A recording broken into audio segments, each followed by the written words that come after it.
winjiye mu ishoramari ry'umuziki uyu munsi wa none, nkuko wari uri kubabwira aho studio iherereye, ni yihe target yawe muri uyu muziki, cyangwa se ni yihe target ya studio?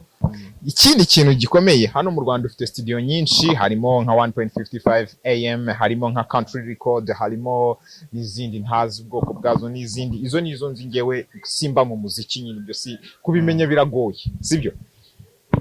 Nawe winjiye guhangana n'abantu nk'abo ngabo, ni yihe ntwaro ubona yo kubatsinda cyangwa se yo kubatwara isoko? Nubona indirimbo ya mbere ninjye ugomba kuyikorera iwanyu nimba ari 5 muri studio.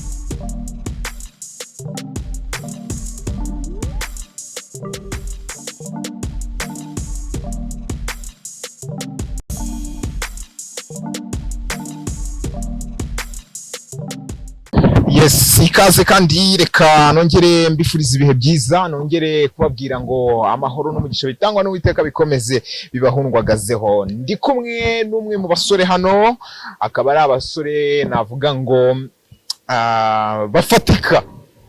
Bafatika. Impamvu cy'aka kantu bafatika urakitondera.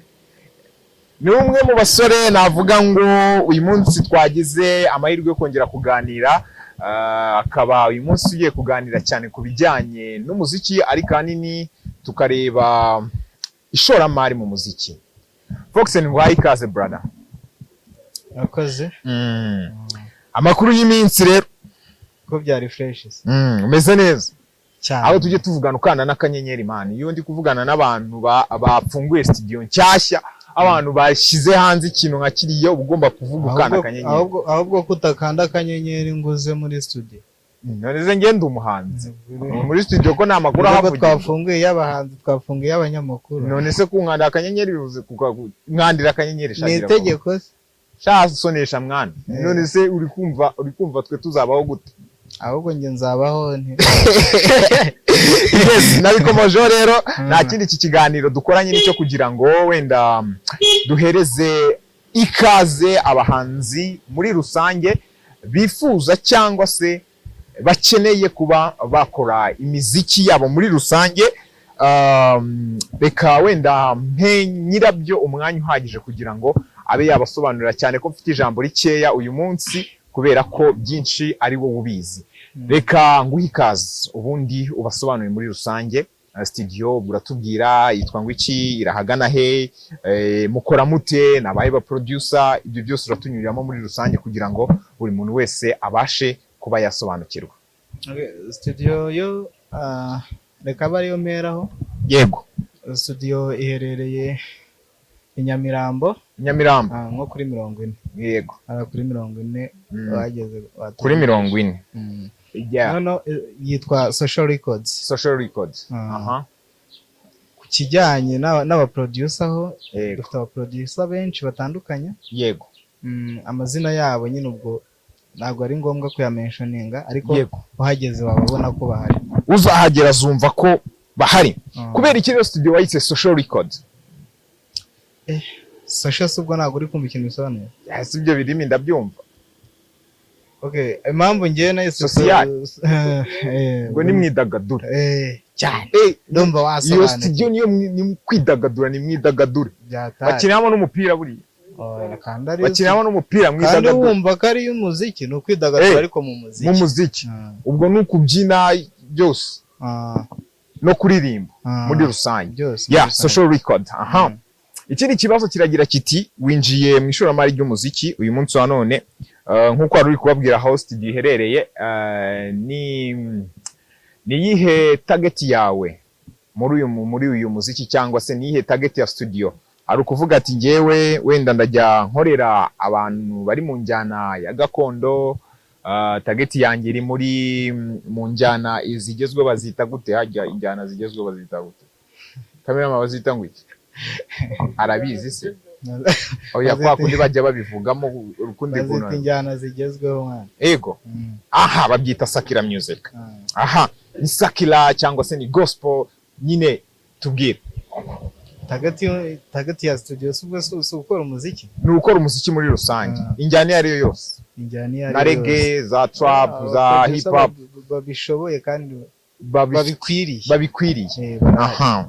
Ikindi kintu gikomeye hano mu Rwanda ufite studio nyinshi, harimo nka 1.55 AM, harimo nka Country Record, harimo n'izindi ntazi ubwoko bwazo n'izindi. Izo nizo nzi ngewe simba mu muziki nyine, ibyo si kubimenya biragoye, sibyo?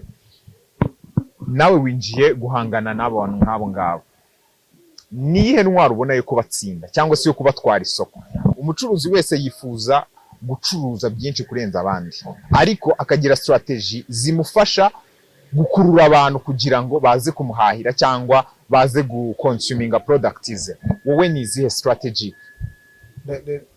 Reka mbivuge gutya, yego, ariko zamure kwa kubera ko nyine hari imbogamizi nagiye mbona nyinshi mu muziki, yego, nihereyeho. Aha. Ari igihe urabuze ngo hari studio nyinshi, ariko nyine no kuzishyura bikaba bigoye. Yego. Ngiye rero narabuze nti kubera ko hari abantu bameze nkanjye cyangwa bari bameze nkanjye. Yego. Icyo gihe twari turi kumwe, ariko kwishyura bikaba bigoye nyine, kuba twabona aho turirimbira bikaba ibibazo. Kandi nyine dufite ibihangano ndetse na byiza byajya hanze bikaba byakundwa, ariko kubishyira hanze bikaba ikibazo kubera ubushobozi. Nyine izo studio zirahari nyinshi, yego, ariko ubushobozi bwo kuzishyura bukaba ari ntabwo. Kandi ari igihe umuntu aba avuga ati nshobora kubona dukeya, yego, dukeya twabasha kumfasha nyine. Bivuze ngo ukorera 5,000 ku muziki, ubwo nyine iyo ariyo yonyine ufite none se ubungubu ninzana 5 nanjye uzankorera indirimbo, uzaza nubona indirimbo ya mbere ninjye ugomba kuyikorera iwanyu niba ari 5 muri studio yiwawe. Simvuze ngo ni 5. Abanyamakuru baye twahita tuba abahanzi natwe, none se ninde utakemera kuba nka Bruce Melody? None se icyo giciro ko ari wowe ugishyizeho? None se ukuvuze ngo muzajya umuntu ubushobozi afite muzajya mumukorera? Mu by'ukuri nta biciro biriho bisetinze. Yego, ntabwo ikiganiro kiri butinde. Ngira ngo abantu bari bwumve neza iyo studio ahiherereye ni Nyamirambo kuri 40. Ikindi nyirayo nguyu turi kumwe, nimero ze nawe bahereze contact, bahereze uburyo bashobora kukubona cyangwa se uburyo bashobora kuhagera byihuse. Nimero yo ni yindi basanzwe bambonaho, 0796226770. Ndakeka bayumvishe 0796226770. Wivunika nyabona. Yego, muraza kwibona nimero. Ikindi bakugane, baguteza imbere, sibyo?